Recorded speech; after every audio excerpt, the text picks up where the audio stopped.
Estudiantes, muy buenos días. Hoy repasando para nuestros pruebas de estado, analizaremos algunos problemas. El primer problema dice lo siguiente. Un estudiante tiene N moles de un gas ideal en un recipiente cerrado. El gas se somete a dos cambios de condiciones y se quiere determinar cómo se afecta el volumen. Los valores de las condiciones iniciales y finales se presentan en las siguientes tablas. Aquí aparece la información. Como el número de moles N es el mismo en las condiciones iniciales y finales, usando la ley de gases ideales, se determina la siguiente igualdad. Presión 1 por volumen 1 sobre temperatura 1 es igual a presión 2 por volumen 2 sobre temperatura 2. Teniendo en cuenta lo anterior, el volumen 2 en condiciones finales es. Para contestar esta pregunta necesito tomar la información de la tabla tal como aparece enfrente. Presión 1 por volumen 1 sobre temperatura 1 es igual a presión 2 por volumen 2 sobre temperatura 2. En la condición inicial, la presión 1 son 3 atmósferas, temperatura 1, 2 Kelvin y volumen 1, 2 litros. Entonces aquí tenemos presión 1, 3 atmósferas, volumen 1, 2 litros y temperatura 1, 2 Kelvin. Es igual, nuevamente en las condiciones finales, tengo presión 2, 5 atmósferas y temperatura 2, 5 Kelvin. Aquí tengo presión 2, 5 atmósferas y temperatura 2, 5 Kelvin. Como el volumen 2 es desconocido, entonces dejo la letra V2 para despejar. En el despeje, 5 Kelvin está dividiendo esta expresión, entonces pasa a la otra expresión a multiplicar. Aquí tengo 5 Kelvin que multiplica a 3 atmósferas por 2 litros. Este 5 atmósferas de presión está multiplicando a volumen 2, pasa al otro término de la igualdad a dividir. Entonces, 5 atmósferas está dividiendo toda la expresión en compañía de 2 Kelvin. Como pueden ver, atmósferas, las unidades de atmósferas se pueden cancelar con las unidades de atmósferas. Las unidades de Kelvin también se pueden cancelar con unidades Kelvin. Y el número 2 se puede eliminar con el número 2 arriba. El número 5 se puede eliminar con el número 5 porque recordemos que es una división. De tal manera que el número 3 no se puede eliminar y la unidad de medición en litros tampoco se puede eliminar. Por lo tanto, 3 litros es la respuesta a el volumen 2. Comparando el volumen 2 con el volumen 1, pues encontramos que 2 litros es menor que 3. 3 litros es mayor. Por lo tanto, dice, teniendo en cuenta lo anterior, el volumen 2, es decir, 3 litros, en condiciones finales es. Como lo vamos a comparar con volumen 1, obviamente sería mayor. El volumen 2 es mayor que el volumen 1 porque aunque aumente la presión, el aumento de la temperatura produce la expansión del volumen del gas. Esta es la mejor respuesta a la pregunta. Siempre encontraremos dos respuestas que hablan de un enunciado similar. Miremos la opción C. Dice, mayor, el volumen 2 es mayor que el volumen 1. Es correcto. Pero dice, porque el volumen del gas no depende del cambio de temperatura. Eso es falso. Por tanto, descartamos esta opción C. Y las otras dos, B y D, pues dicen lo contrario, que el volumen 2 es menor, lo cual es falso. Y en el caso D, también dicen que el volumen 2 es menor. Corrección, entonces la respuesta correcta es la A. A continuación dice, un carro de masa M mayor se mueve sobre una superficie horizontal con velocidad V1 en la dirección en que se ilustra la figura. En cierto instante, un objeto de masa menor, M minúscula, que se mueve perpendicularmente a la superficie, cae en el interior del carro y continúan moviéndose los dos como se muestra en la figura. Aquí vemos antes del choque, la masa M minúscula cae sobre este carro y al final ambas masas quedan con una sola velocidad. Desprecia el rozamiento entre la superficie de la carretera y el carro. La rapidez del carro después de que el bloque cae dentro de él es. Entonces observamos que aunque la masa 1 pequeña cae dentro del vehículo, se genera un aumento en la masa total del sistema. El aumento en la masa total del sistema exige del sistema para mantener esta velocidad una fuerza externa que lo haga mantener la velocidad. Pero vemos que en el sistema esa fuerza externa pues no aparece y por lo tanto esta velocidad se ve obligada a reducirse por el aumento de la masa. Recordemos que por segunda ley de Newton, fuerza igual a masa por aceleración. Si aumenta la masa, pero no aumenta la fuerza, entonces necesariamente debe reducirse la mm, velocidad, invitando a una aceleración negativa. Entonces disminuye porque la cantidad de masa que se desplaza horizontalmente aumenta. Eso es cierto, eso es lo que sucede. Entonces no aumenta, no aumenta y no cambia. Tampoco es cierto porque ya vemos que hace el cambio en la situación. La respuesta correcta entonces es la opción A. A continuación dice, una pequeña caja de masa M se encuentra sobre una mesa de altura L.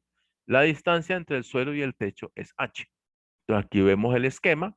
Dice, la energía potencial gravitacional de la caja respecto al techo es, como preguntan por energía potencial gravitacional, recordamos que la energía potencial gravitacional depende de la masa del bloque, de la gravedad y de la altura con relación al punto de referencia. En este caso, el punto de referencia es el techo porque me están pidiendo la energía potencial gravitatoria respecto al techo. Entonces tengo que ver respecto al techo, la masa M se encuentra por debajo del techo. Y si está por debajo del techo, miremos a qué expresión llegamos en términos de H y en términos de L. Si usted toma H y le resta el valor de L, obtendrá entonces la distancia entre la masa M y el techo. Por tal suerte, entonces yo puedo escribir que la energía potencial elástica de la masa depende de la masa que tenemos multiplicado por la gravedad multiplicado por H menos L. Nuevamente le explico, H menos L se obtiene de restar la altura del techo menos la altura de la mesa. Y este valor, como está por debajo del techo, por tal motivo, este signo menos representa que esta altura ha quedado por debajo del techo. Por tal motivo, es negativo. Este signo negativo entra al paréntesis cambiando los signos de H y de L. De tal manera que H va a quedar negativa y L va a quedar positiva, debido al signo negativo que teníamos por fuera.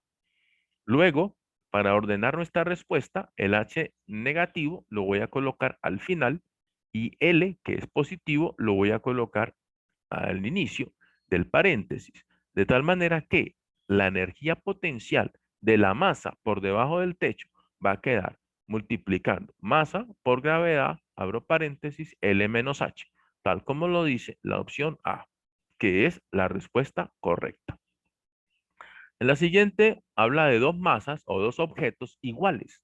Flotan en agua como se ve en la figura. Sus masas son iguales, pero la forma es diferente. Tenemos un cubo y un cilindro. El cubo tiene del lado B. El lado es este que tenemos aquí.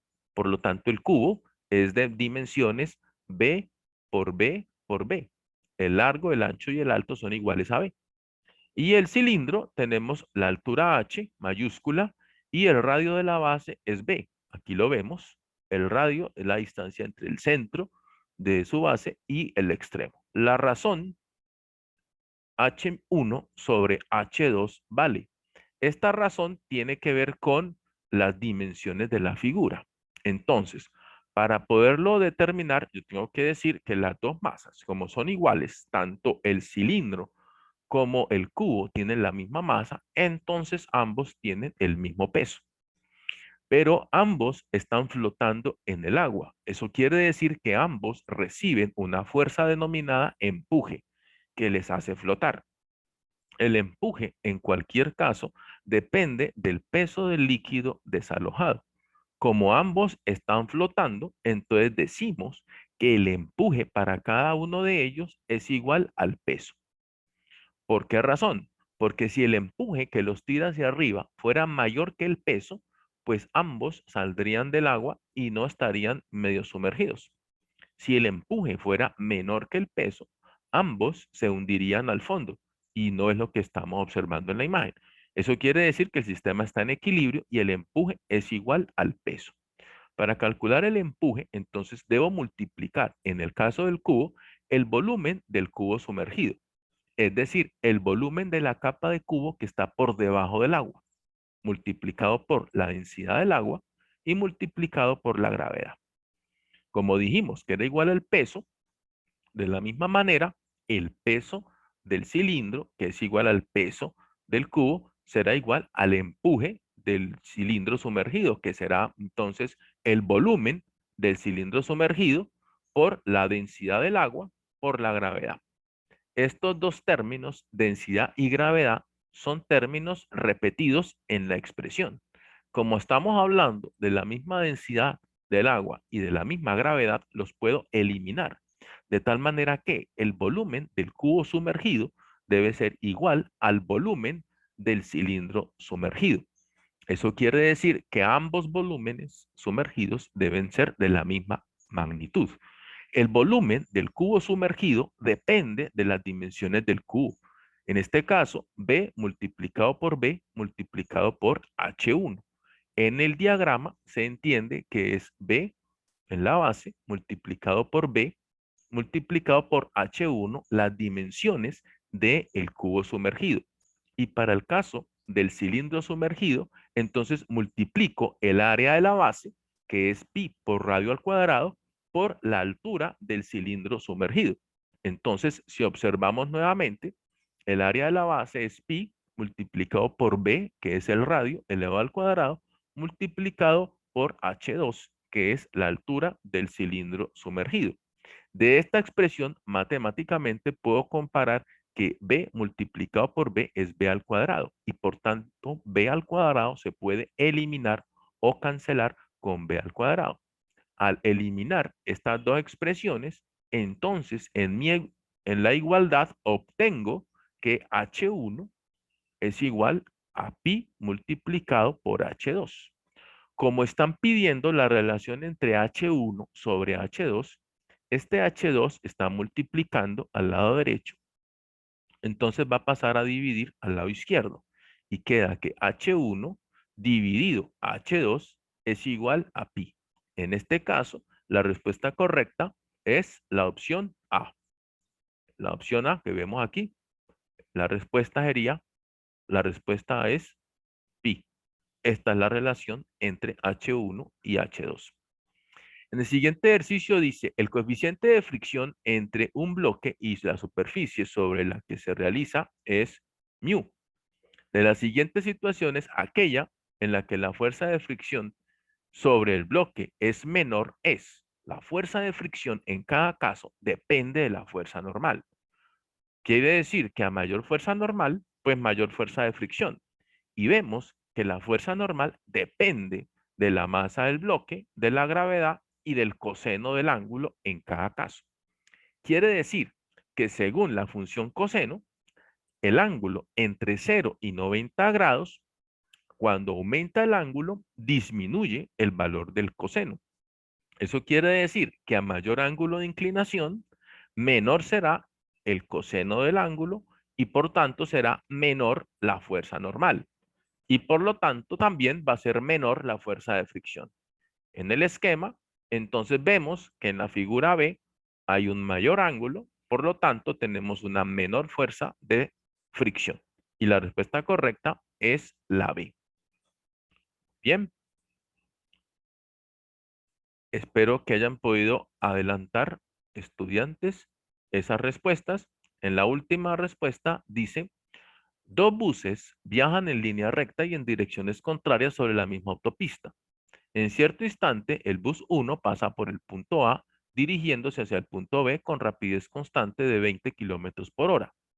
Una hora después, el bus 2 pasa por el punto B dirigiéndose hacia el punto A con rapidez constante de 10 kilómetros por hora. El bus 2 tarda 2 horas en ir del punto B al punto A. Respecto al movimiento de los buses, se pueden hacer tres afirmaciones. Antes de leerlas, miraremos la solución. Para la solución se debe calcular los desplazamientos de cada bus y comparar con las opciones de respuestas dadas. Entonces, a continuación de la expresión velocidad igual a desplazamiento sobre tiempo, porque la velocidad es constante, yo puedo decir que el desplazamiento es igual a multiplicar velocidad por tiempo.